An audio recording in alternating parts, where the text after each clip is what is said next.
ایک ملک کا بادشاہ بہت رحم دل اور نیک تھا۔ رعایا کے حق میں بہت اچھا تھا، چنانچہ تمام رعایا اس سے محبت کرتی اور دعائیں دیتی تھی۔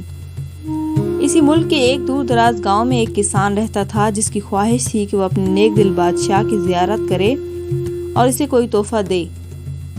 اس نے اپنی بیوی سے مشورہ کیا کہ میں بادشاہ کو ملنے کے لیے جانا چاہتا ہوں اور میری خواہش ہے کہ میں اسے کوئی تحفہ بھی دوں۔ تم مجھے مشورہ دو کہ میں بادشاہ کے لیے کیا تحفہ لے کر جاؤں۔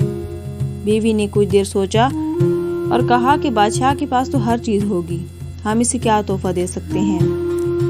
ہاں، میرا ایک مشورہ ہے کہ ہمارے گھر کے پاس بہنے والے چشمے کا پانی بہت میٹھا اور ٹھنڈا ہے اور ایسا پانی پورے ملک میں کہیں بھی نہیں ہوگا، حتیٰ کہ بادشاہ کے پاس بھی نہیں ہوگا، تو تم اس کے لیے یہ پانی لے جاؤ۔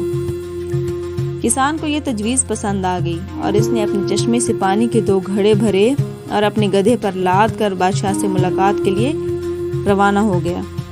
کئی ہفتوں کے سفر کے بعد بادشاہ کے محل پہنچ گیا اور ملاقات کی اجازت چاہی۔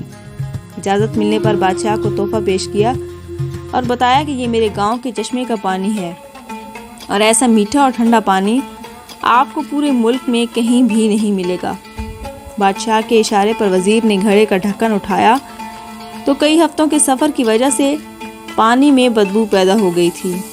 وزیر نے بادشاہ کی طرف دیکھا تو بادشاہ نے اسے خاموش رہنے کا اشارہ کیا اور بآواز بلند کہا کہ ہم اس تحفے سے بہت خوش ہوئے اور خزانچی کو حکم دیا کہ اس کسان کے گھڑوں کو سونے سے بھر دیا جائے۔ کسان بہت خوش ہوا۔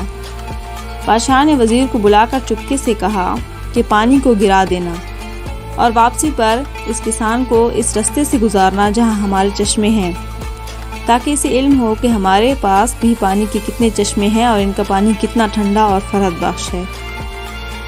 چنانچہ جب کسان کو انعامات دینے کے بعد ان چشموں کے پاس سے گزارا گیا تو وہ سمجھ گیا کہ اس کا تحفہ کتنا حقیر تھا، لیکن بادشاہ نے اس کے حقیر تحفے کو بھی قبول کر کے اسے انعام سے نوازا۔ اس کے دل میں بادشاہ کے لیے محبت اور عقیدت اور گہری ہو گئی۔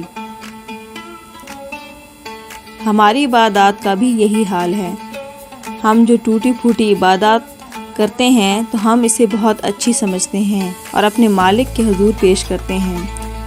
ان عبادات کی حقیقت معلوم ہونے کے باوجود وہ مالک الملک نہ صرف ان عبادات کو قبول کرتا ہے بلکہ انعام کے طور پر بے بہا نعمتوں سے بھی نوازتا ہے، حالانکہ اسے ہماری عبادتوں کی ضرورت نہیں۔ عبادت کے لیے تو فرشتے ہی کافی ہیں۔ اب ہم ان ٹوٹی پھوٹی عبادتوں کو پیش کر کے اس کی نعمتیں حاصل کرنے والے بھی نہ رہے تو ہم جیسا بدنصیب کون ہوگا۔ وہ تو ہر وقت دینے کے لیے تیار ہیں، لیکن ہمارے پاس ہی لینے کے لیے وقت نہیں ہے۔